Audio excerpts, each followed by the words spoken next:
Iya, baik, terima kasih Bapak Pendeta. Malam ini saya ingin bertanya, kita semua orang percaya, terlebih orang Kristen percaya bahwa hanya Yesus yang dibangkitkan oleh Allah. Tetapi sampai pada saat ini kalau kita melihat, itu masih banyak orang Kristen yang percaya kalau orang yang sudah mati pada hari ketiga itu masih hidup, pada hari ke-40 itu masih ada. Saya tidak tahu seperti itu, ya.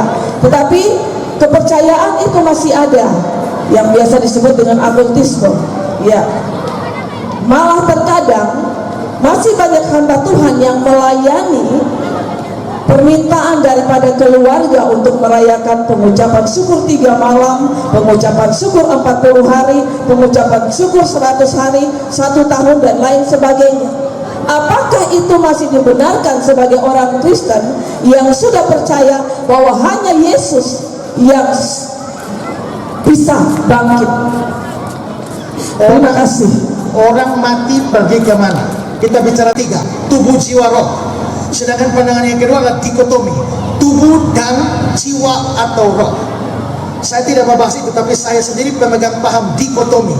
Manusia terdiri dari tubuh dan jiwa atau roh. Jiwa sama dengan roh, tapi seringkali dipakai bolak-balik. Jadi saya percaya hanya 2 unsur dari manusia. Nah, pada waktu manusia mati, tubuhnya ada di kuburan. Kita bicara mati normal, tubuhnya di kuburan. Jiwa atau rohnya kemana? Saya ada banyak pandangan, ya. Kalau orang Katolik misalnya, mereka percaya bahwa orang yang suci, santo langsung surga. Orang yang berbuat dosa berat, namanya mortal sin, masuk neraka. Tapi orang yang model setengah-setengah kayak kita ini akan masuk surga tapi belum suci, harus masuk kepada purgatori atau api penyucian. Itu doktrin Roma Katolik. Doktrin Advent percaya doktrin namanya sleep of the soul, yaitu tidurnya jiwa. Jadi waktu mati, jiwa tidur panjang sampai Tuhan Yesus datang baru bangun. Kalau saksi Yehova percaya doktrin namanya nihilisme. Jadi begitu orang mati naik, sama seperti babi ada, tiba-tiba kita potong, selesai, hilang. Itu doktrin saksi Yehova.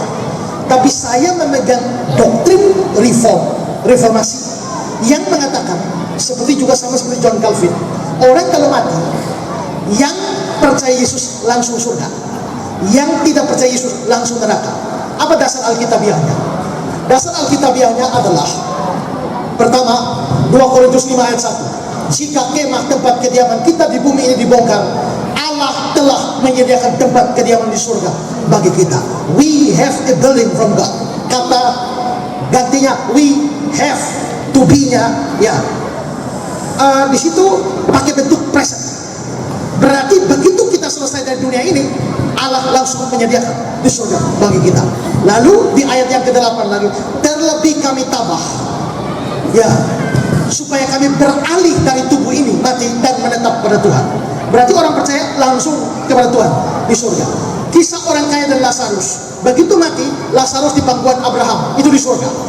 Orang kaya menderita sengsara di alam maut, bahasa Yunaninya Hades, itu artinya neraka. Dalam Yudas ayat 7, orang-orang Sodom dan Gomora sudah masuk neraka. Berarti orang yang percaya Yesus begitu mati tanggal 14, langsung tanggal 14 jiwa di surga. Nanti tanggal 17 baru kita kubur tubuhnya. Tapi kalau tidak percaya Yesus, mati tanggal 14, tanggal 14 sampai neraka. Karena itu hati-hati kalau belum percaya, tiap hari bisa mati. Kalau belum percaya Yesus, mati ini hari juga sampai neraka. Tapi kalau begitu, jiwa atau roh dari orang mati langsung surga, langsung neraka. Kalau sudah masuk surga tidak bisa keluar, masuk neraka tidak bisa keluar lagi. Perkecualian hanya untuk Musa dan Elia yang ketemu Yesus di gunung, Matius pasal 17. Selain itu, seluruh jiwa orang mati langsung surga, langsung neraka, tidak bisa keluar. Kalau memang jiwa orang mati langsung surga, langsung neraka, tidak bisa keluar, terus yang gentayangan itu siapa?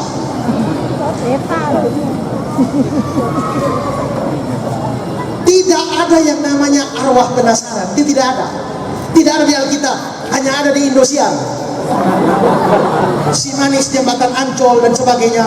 Itu hanya ada di Indosiar. Arwah penasaran, roh gentayangan tidak ada. Kalau begitu, bukankah saya pernah ketemu orang yang kau lihat itu adalah roh setan yang menyerupai roh orang mati. Maka di dalam 1 Samuel pasal 28, ketika Saul dengan bantuan dukun di Endor memanggil arwah Samuel, sesungguhnya bukan arwah Samuel yang datang, tapi roh setan yang menyerupai arwah Samuel. Kok bisa setan menyerupai arwah orang tua kita? Ya gampang, menjadi malaikat terang saja dia bisa menyamar, apalagi menyamar sebagai orang tua kita. Jadi pastilah yang gentayangan itu, yang masih keliling-keliling 3 hari itu, kalau benar ada, yang masih keliling 40 hari, kalau benar ada, itu pasti setan, bukan roh orang mati. Nah, kalau begitu pertanyaannya sekarang adalah, bolehkah kita bikin acara 40 hari, 3 hari? Tanya dulu konsepnya apa. Kalau konsepnya kita merayakan 40 hari karena selama 40 hari ini Opa masih sama-sama dengan kita, pas hari ke-41 baru Opa pergi, itu salah. Kalau itu salah, jangan lakukan.